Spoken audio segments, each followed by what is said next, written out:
Kızılcık Şerbeti sezon finalinde neler olacak? Videomuza geçmeden önce biri Nursema'ya zengin ve hisse sahibi olduğunu hatırlatsın diyenler videomuzu beğensin, sayımızı görelim. Kızılcık Şerbeti'nden en güncel gelişmeleri takip etmek için ücretsiz bir şekilde abone olup bildirimleri açmayı ve hype butonuna basmayı unutmayın. Kızılcık Şerbeti'nin artık sezon finali bölümüne gelmiş bulunmaktayız. Bu sezon finalinde de yine kaosun, yüzleşmelerin ve beklenmedik gelişmelerin ön planda olacağı bir bölüm bizleri bekliyor. İlk fragmanda görmediğimiz detayları ve perde arkasındaki ihtimalleri tek tek konuşacağız. Çünkü fragmanın özellikle bazı olayları sakladığını ve asıl büyük gelişmelerin ikinci fragmanda karşımıza çıkacağını düşünüyorum. Özellikle sezon finaline yakışacak bir kaos için senaristlerin birçok detayı gizlediği çok belli oluyor. İlk olarak Kıvılcım ve Ömer'le videomuza başlayalım. Son bölümde Ömer gördüklerinin ardından Kıvılcım'ı tamamen yanlış anlamış ve fevri bir kararla onu hayatından çıkarmıştı.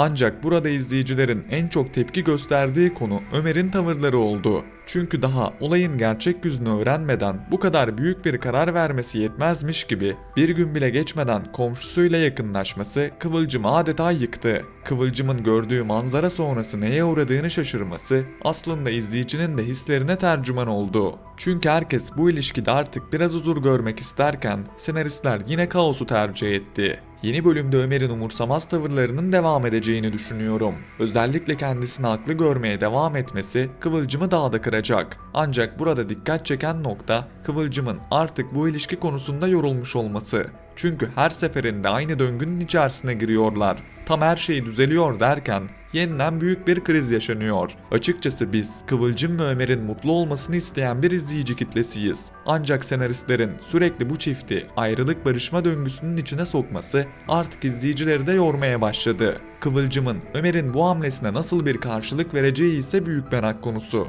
Özellikle Tuncay konusu yeniden gündeme gelecek mi soruları şimdiden konuşulmaya başladı.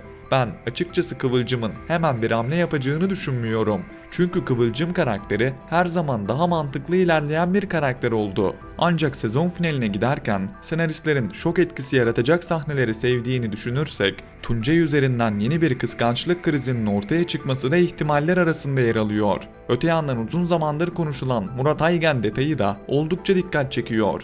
Ben Kıvılcım'a gelecek yeni partneri Murat Aygen'in canlandıracağını düşünüyorum.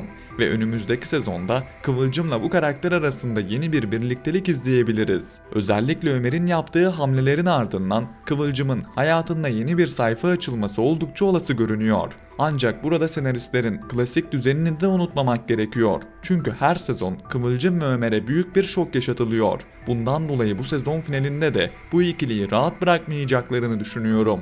Ya bu yeni kadın üzerinden ya da çok daha farklı bir olay üzerinden yine büyük bir kaosun içine girecekler. Hatta benim beklentim sezon finalinde Ömer'in yaptığı bir hamlenin geri dönüş olmayan sonuçlar doğurması yönünde. Çünkü Ömer şu anda tamamen öfkeyle hareket ediyor. Kıvılcım ise artık sürekli kendisini suçlayan ve anlamayan bir Ömer görmekten yoruldu. Bundan dolayı sezon finalinde bu ilişkinin tamamen kopma noktasına geldiğini görebiliriz. Ancak senaristler bu ilişkiyi tamamen bitirmek yerine önümüzdeki sezona taşıyacak bir açık kapı bırakacaktır. Peki Nursema ile İlhami gidecek mi? Gelelim bu sorunun cevabına. Son bölümde İlhami'nin tayininin çıkması ve Kastamonu'ya gidecek olması zaten Nursema'nın kafasını karıştırmıştı. Ancak burada asıl kırılma noktası İlhami'nin bu kararı alırken Nursema'ya danışmaması oldu. Nursema'nın fikirlerini önemsememesi ve her şeyi tek başına planlaması Nursema'nın tepkisini çekti ve Nursema açık açık gidemeyeceğini söyledi. Yeni bölümde Nursema'ya özellikle ailesi üzerinden ciddi baskılar geleceğini düşünüyorum. Çünkü Nursema'nın karar vermesi için herkes üzerine gidecek. Ancak ben Nursema'nın İlhami ile gitmeyeceğini düşünüyorum.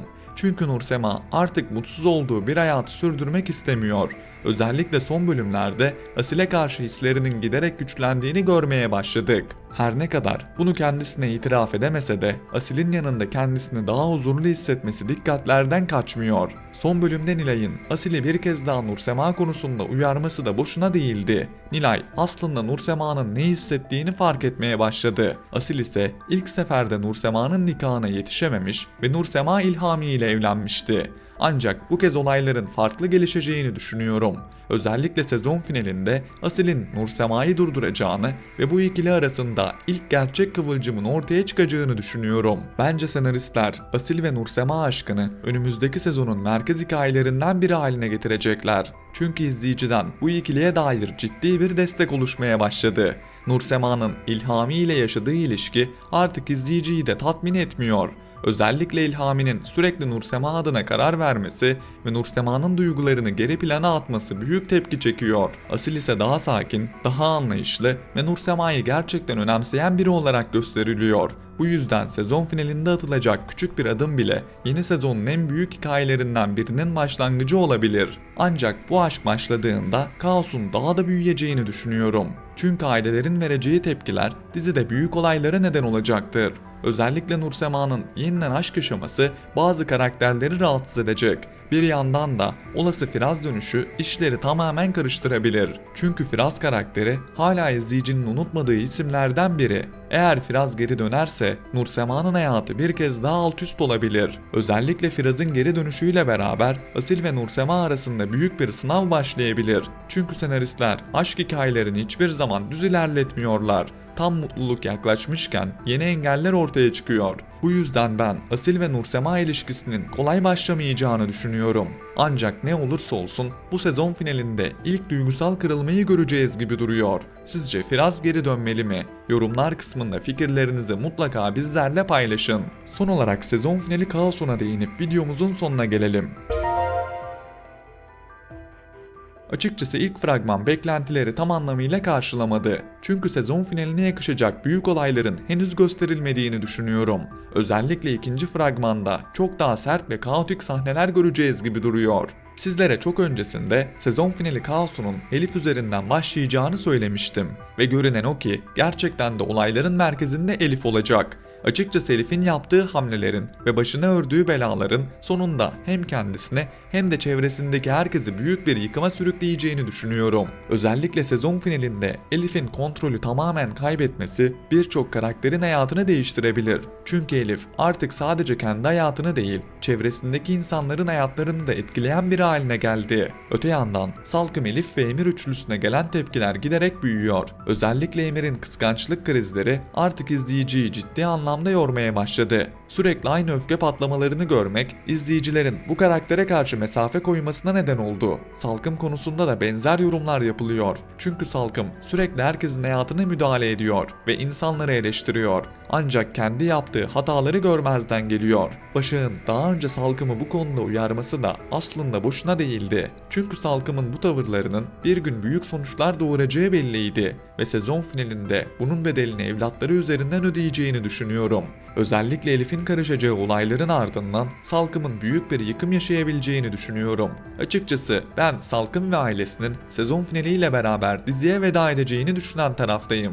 Çünkü hikayelerinin artık belirli bir noktaya geldiğini düşünüyorum. Özellikle Elif'in yaşanacak bu büyük kaosun ardından hikayede devam etmesi çok zor görünüyor. Emir ve Salkım konusunda ise senaristlerin nasıl bir karar vereceği büyük önem taşıyor. Eğer hikayeleri tamamen kapanırsa bu üçlüye veda edebiliriz. Ancak benim sonraki sezondan en büyük beklentilerimden biri Asude ve Abdullah cephesinde yaşanacak gelişmeler. Özellikle Asude ve Abdullah arasında başlayacak olası bir yakınlaşmanın dizideki dengeleri tamamen değiştireceğini düşünüyorum. Çünkü Nursema ve Asil aşkı başlarken böyle bir gelişmenin yaşanması tarafları net şekilde ayıracaktır ve yeni sezonda aile içerisindeki çatışmalar çok daha büyüyecektir.